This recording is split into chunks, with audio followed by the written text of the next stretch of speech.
One of the concepts that we run into quite frequently in the world of finance is the concept of risk versus return. We assume that there is a relationship between the level of risk associated with a financial activity and the level of potential or expected return associated with that same activity. The general principle is that levels of risk and levels of return should be equal. So for example, if you undertake a high-risk activity, perhaps a very, very risky investment of some type, we would expect that there would be a very high level of possible return associated with that activity. Otherwise, it would seem like the high risk would not be justified. You can look at the same relationship for a low-risk activity, and you could reasonably expect a very low level of return since not very much risk is being taken. We'll illustrate this with a little activity. Let's assume that you've been given a candy bar. And the candy bar that you have is one that's your favorite and it has great value to you and you're interested in consuming it. But you're given an opportunity to invest your candy bar with the possibility of earning a return on it. And let's say that you have these four options here as investments. You have option A, option B, option C, and option D. Under each of these options, you're going to give the candy bar to the marketplace and leave it alone for some period of time and then see what kind of a return you receive. In order to simulate the uncertainty or randomness which occurs in all investment markets, we'll use a random number generator to generate a number between 1 and 6. And the resulting number would determine what type of a return you would get. So let's look at investment A, for example. Investment A, in order to be successful, you have to receive a random number between 1 and 5. In other words, the only number that will not get you a positive return is the number 6.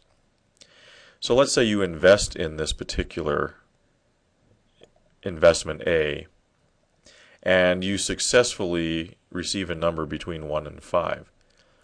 That means what you'd get back is your candy bar that you originally invested plus a stick of gum.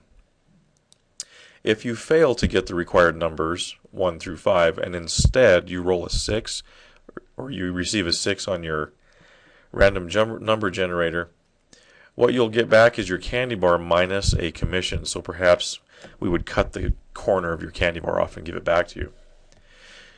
This investment is actually what we would call a low risk, low return investment.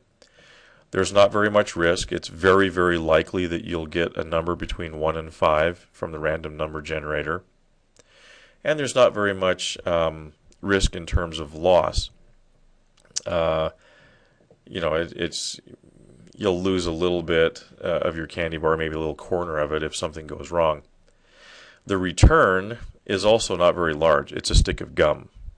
Okay, so we would call this a low risk, low return investment option. Option B is a little bit higher risk. You actually have to receive an even number. So the generator, the random number generator, has to come up with either a 2, a 4, or a 6. It's about a 50% chance of getting one of those numbers. If you successfully get an even number, what you'll get back is 2 candy bars. So you will have actually doubled the value of your initial investment.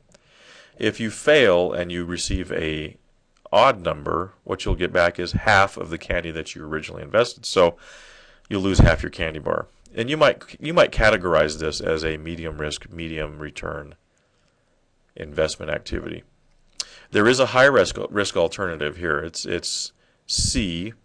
And what you have to do here is you have to receive a 6. The random number generator has to produce a 6 in order for you to be successful. If you're successful, you get a big handful of candy bars back. You know, however many fit in my hand, 5 to 8.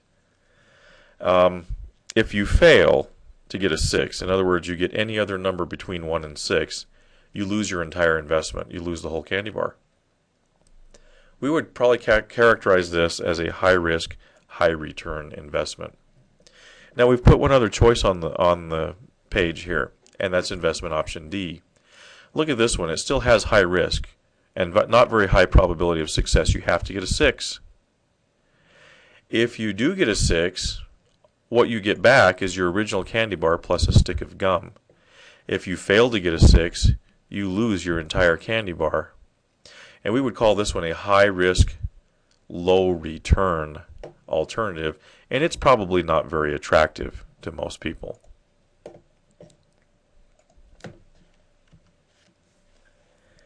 So we oftentimes will run across situations where risk and return are in fact not equal.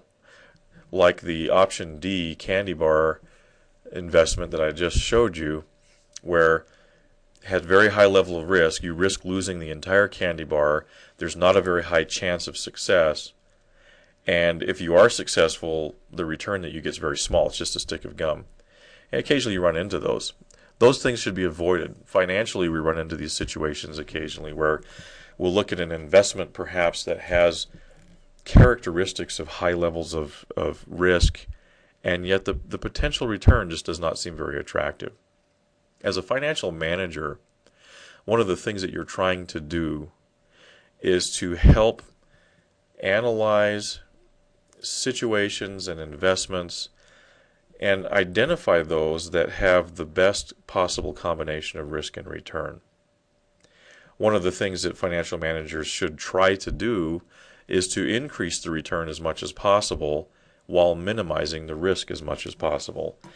In a perfect world, what you might find would be investments that had very low levels of risk and very high levels of return. These are very difficult to find. Quite often, they are cause for suspicion. But sometimes carefully managing your situation, your costs, and your investment strategies can actually result in tilting both the risk and the return somewhat in the favor of your company.